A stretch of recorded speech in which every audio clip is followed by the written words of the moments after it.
భద్రావతి కుటుంబం రామరాజుని అవమానిస్తూ ఉంటారు. అసలు ఏం జరిగింది ఈ వీడియోలో తెలుసుకుందాం. ప్రేమ నగలు కొట్టేశారని రామరాజు మీద నింద వేస్తూ ఉంటారు.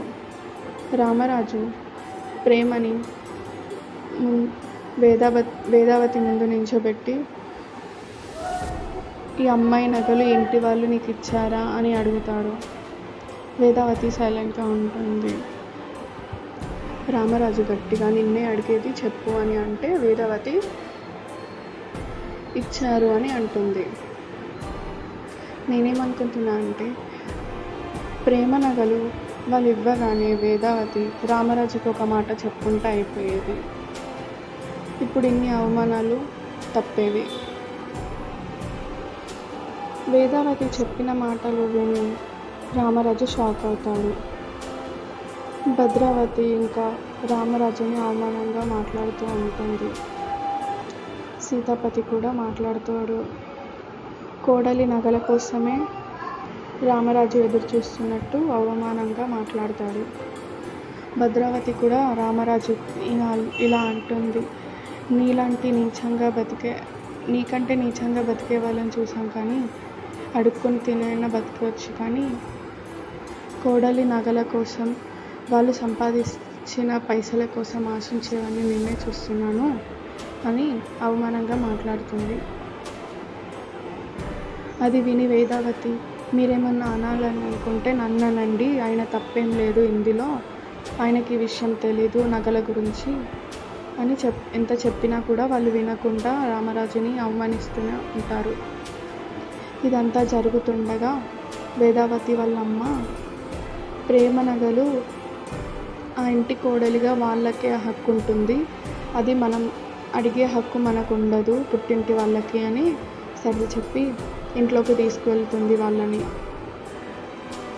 వాళ్ళన్న మాటలకి రామరాజు చాలా బాధపడుతూ ఇంట్లోకి వస్తాడు. ఆ మాటలు విన్న రామరాజు వాళ్ళ అవమానంతో ఇంట్లోకి వచ్చి కుప్పకూలిపోతాడు. ఇలా కూర్చుంటాడు. కొడుకులు ముగ్గురు పట్టుకోవడానికి వెళ్తుంటే తాకనివ్వడు.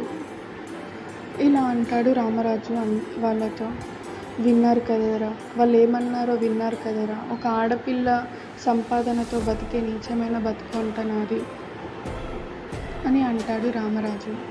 ఇదంతా ఇది జరుగుతుందని తెలిసే నేను వద్దని చెప్పాను,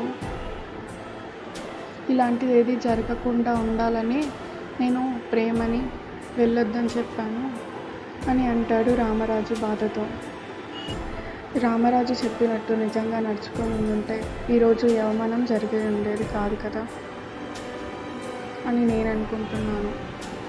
వీడియోలోకి వెళ్తే రామరాజు ఇలా అంటూ బాధపడుతూ ఉంటాడు. నేను ఏదైనా ఒక మంచి మాట చెప్తే మీకు కోపం వస్తుంది, మీ భార్యలకు కూడా ఏమైనా చెప్తే కోపం వస్తుంది మీకు కూడా, కానీ నేను ఎందుకు చెప్పాను, నా మాటలు వెనుకున్న బాధ ఏంటో మీకు ఎవ్వరికీ అర్థం కాదు. ఈ లోకంలో మంచి చెప్పే ప్రతి కన్న తండ్రికి కొడుకులకి శత్రువే, కోడళ్ళ దృష్టిలో మూర్ఖుడే అని అంటూ బాధపడతాడు. నా కొడుకులు జులాయిగా తిరగకూడదు, పద్ధతిగా పని చేసుకుంటూ ఉండాలి అని నేను ఎందుకు చెప్పాను, నెత్తి నోరు మొత్తుకుంటూ. ఇలాంటి రోజు ఒకటి వస్తుందని నాకు ముందు ఊహించి ఎవరితోనూ మాటలు పడొద్దని అనుకున్నాను, కానీ నేనేమన్నా చెప్తే మీకు కోపం వస్తుంది అని అంటూ బాధపడతాడు రామరాజు. కానీ మీరందరూ కలిసి ఈరోజు అదే చేశారు కదరా, నా బాధ కేవలం నా గురించి కాదురా, మీ గురించి కూడా. రామరాజు కొడుకులంటే అందరూ గొప్పగా మాట్లాడుకోవాలి అనుకొని కోరుకున్నాను. మీ గురించి ఎవరైనా తప్పుగా మాట్లాడినా, తక్కువ చేసి మాట్లాడినా ఈ నాన్న తట్టుకోలేరురా, అందుకే మీరు ఎవరి నుంచి మాటలు అనిపించుకోవద్దని పద్ధతిగా పెరగండి, పద్ధతిగా ఉండండి అని పదే చెప్తున్నాను అని అంటున్నాడు రామరాజు. కానీ నా ప్రేమని మీకు కోపంలా కనిపించింది, మీకోసం నేను పడే తపన మూర్ఖత్వంలా అనిపించింది. ట్యూషన్ చెప్పడానికి కానీ ఇంకేదైనా పని చేయడానికి కానీ వీల్లేదని అమ్మాయికి చెప్పినప్పుడు నేను ఒక కోపిష్టిలాగా పిల్లల్ని శాసించే రాక్షసుల్లాగా కనిపించాను. కానీ ఆ రోజు నా మాటలు విని ఉంటే ఈరోజు ఇలాంటి పరిస్థితి వచ్చి ఉండేది కాదు అని అంటూ బాధపడుతున్నాడు రామరాజు. ఇలా బాధపడుతున్న రామరాజు దగ్గరికి వేదవతి దగ్గరికి వెళ్తుండగా, నువ్వు నన్ను తాకొద్దు, నువ్వు నన్ను ముట్టుకోవద్దు అని గట్టిగా అరుస్తాడు రామరాజు. నువ్వు ముట్టుకోకు అని కోపంగా అంటాడు. నాకు ఈ లోకంలో అందరికంటే ఎక్కువ నువ్వే బుజ్జమ్మ అని అంటాడు. అలాగే వీళ్ళందరికంటే కూడా నీ మీదే ఎక్కువ నమ్మకం కూడా. నా కోసం అందరినీ వదిలేసుకొని వచ్చావు కదా, నా కోసం అందరినీ వదిలేసి వచ్చిన బుజ్జమ్మ నాకు అబద్ధం చెప్పదు అనే నమ్మకం, నా దగ్గర ఏది దాచదు అనే నమ్మకం. కానీ ఆ నగల విషయం నా దగ్గర దాచిపెట్టి నువ్వు ఈ నమ్మకాన్ని చంపేశావు అని బాధపడతాడు కోపంగా. నన్ను పిచ్చోన్ని చేసేసావు వాళ్ళ ముందు. వేదవతి ఇలా అంటుంది బాధపడుతూ. అయ్యో అది కాదండి, పెద్దోడి పెళ్లి విషయంలో పడి మర్చిపోయాను అప్పుడు హడావిల్లో అని అంటుంది. ఆ తర్వాత నేను నగల విషయమే మర్చిపోయాను అని అంటుంది. మళ్ళీ మొన్న లాకర్లో పెట్టేటప్పుడు గుర్తుకొచ్చింది అని అంటుంది. రామరాజు మరి అప్పుడెందుకు చెప్పలేదు, నాకు అప్పుడైనా చెప్పి ఉండాల్సింది కదా అని అంటాడు. కానీ వేదవతి ఇలా అంటుంది, చిన్న విషయం కదా అని చెప్పలేదు అని అంటుంది. రామరాజు ఇది చిన్న విషయంలా కనిపించిందా? ఆ నగల విషయం వల్లనే కదా నేను జైలుకి వెళ్ళి వచ్చాను, అయినా నీకు అది చిన్న విషయంలా కనిపించిందా? మీ వాళ్ళు నా కోసం ఎప్పుడు దొరుకుతానా అని చూస్తున్నారని నీకు తెలీదా అని అంటాడు. అయినా ఈరోజు నాకు నీ మీద నమ్మకం కోల్పోయింది అని అంటాడు. అయినా కోడళ్ళు నీ దగ్గర ఏది దాచారు అంటే డాన్స్ క్లాస్కి వెళ్తున్న విషయం కూడా నీకు తెలిసి ఉంటుంది కదా, నీకు చెప్పే ఉండొచ్చు, నీకు తెలుసు నాకు చెప్పలేదు అని అంటాడు రామరాజు. కోడళ్ళు నీకు ఏ విషయము దాచిపెట్టకుండా ఉండరు, అన్నీ చెప్తారు. కోడల్లో చెప్పిన విషయాలు నా దగ్గర దాచావు అని అంటాడు రామరాజు. లేదండి, నాకు ఏ విషయం తెలియదు, నాకు చెప్పలేదు అని వేదవతి బాధపడుతూ ఉంటుంది. రామరాజు మనకు పెళ్ళై 28 సంవత్సరాలు అవుతుంది. నీ కారణంగా నేను ఎప్పుడు బాధపడలేదు బుజ్జమ్మ, కానీ మొదటిసారి నీ వల్ల చాలా బాధపడుతున్నాను.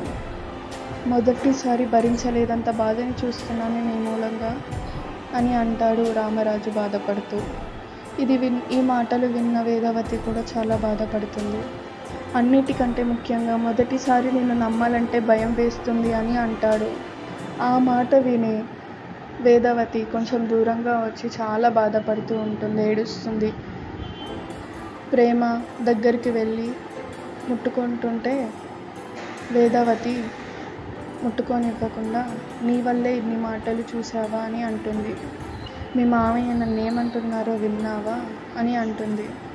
మీ మామయ్య నన్ను నమ్మాలంటే భయం వేస్తుందంట మొదటిసారి అని బాధపడుతుంది వేదవతి. ప్రేమతో ఇలా అంటుంది, నిన్ను కూతురులాగా చూసుకున్నాను కదా, ఎందుకు నన్ను ఇంత మోసం చేశావు? నా మీద ఒట్టేసి మరీ చెప్పావు కదా వెళ్ళనని, ఎందుకు మళ్ళీ మాట తప్పావు, నేనంటే నీకు లెక్కలేదా అని అంటుంది. బాధపడుతుంది చాలా. ఎందుకు అలా చేశావని అంటుంది ప్రేమతో. ప్రేమ ధీరజ్ కోసం అని అంటుంది. నేనేమనుకుంటున్నా అంటే వేదవతి కొంచెం హెల్ప్ చేస్తుంది కదా, ఈ విషయం వేదవతికి ముందే తెలిసి చెప్పి ఉంటుంటే బాగుండేది ప్రేమ. తర్వాత ఏం జరగబోతుందో నెక్స్ట్ వీడియోలో తెలుసుకుందాం.